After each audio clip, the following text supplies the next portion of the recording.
শ্রমিকদের স্বার্থ সংশ্লিষ্ট বিষয়ে যত্নবান হলে উৎপাদন ও আয় বাড়বে উল্লেখ করে প্রধানমন্ত্রী শেখ হাসিনা শ্রমিকদের প্রতি আরও আন্তরিক হতে চা বাগান মালিকদের প্রতি পরামর্শ দিয়েছেন।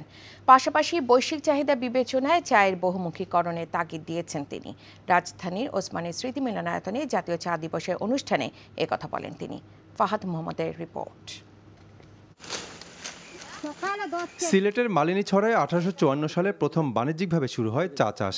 ক্রমে তা বিকশিত হয়েছে দেশের 168টি বৃহৎ ও 8000-এর বেশি ক্ষুদ্র বাগানের মাধ্যমে।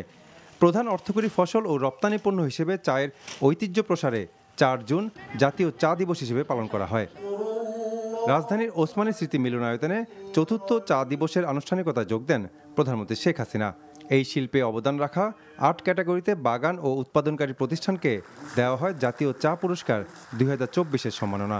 পরে প্রধানমন্ত্রী শেখ হাসিনাকে উপহার স্বরূপ হিসেবে দ্য গোল্ডেন বেঙ্গল টি তুলে দেন লন্ডন টি এক্সচেঞ্জের কর্ণধার আলিউর রহমান, যার প্রতি কেজির বাজার মূল্য 14 লক্ষ পাউন্ড বা 16 কোটি টাকা।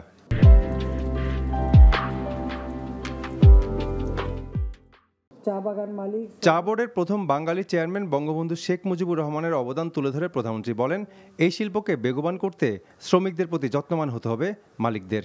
চা শ্রমিক যারাই কাজ করান, শ্রমিকদের প্রতি যদি আপনারা যত্নবান হন, আপনারা কিন্তু বেশি করে কাজ করাতে পারবেন।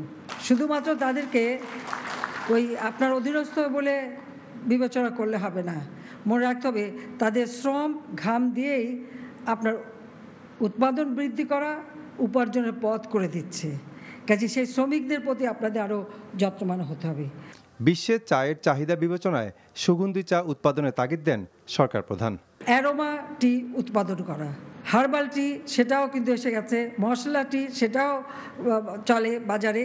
তো এই চা উৎপাদনের সাথে সাথে এই দিকটাও যদি নজর দেওয়া যায়, তুলসী, আদা, লেবু, তেজপাতা, এলাচি, লং, দারচিনি, আমরা তো বিভিন্ন কিছু দিয়েই চা বানাই।